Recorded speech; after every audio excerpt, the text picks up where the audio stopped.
ধৈর্য এটা এমন একটা গাছ যে গাছের চারিদিকে কাটা, কিন্তু এই গাছের ফলটা বড় মিষ্টি। ধৈর্য এমন একটা গাছ যে গাছের চারিদিকে কাটা, কিন্তু এই গাছের ফল বড় মিষ্টি, সুমিষ্ট। ধৈর্য যদি ধরতে পারেন, এর ফলাফল দিব কে? আর মনে রাখতে হবে, the grief isn't permanent, the struggle isn't permanent. এই পৃথিবীর কোন দুঃখ, কষ্ট আর সমস্যা এটা পার্মানেন্ট নয়। সমস্যার পরে সমাধান আছে, দুঃখের পরে আনন্দ আছে। এই বিপদ পরীক্ষাগুলো আল্লাহ তাআলা আমাদেরকে দেন আমাদের কোমরকে সোজা করার জন্য, আমাদের পায়ের নিচের মাটিকে শক্ত করার জন্য।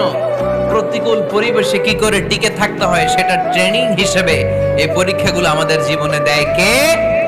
আপনি বিপদে পড়লেই এই আয়াত নিয়ে চিন্তা করবেন যে বিপদের পরেই আনন্দ আছে, কষ্টের পরেই দুঃখ আছে। সমস্যা যেমনি আছে, সমস্যার সমাধানও। কথা বলেন, সমস্যা যদি থাকে ওইটার সমাধান আছে না নাই? Allah never creates a lock without its key. Allah এমন কোন তালা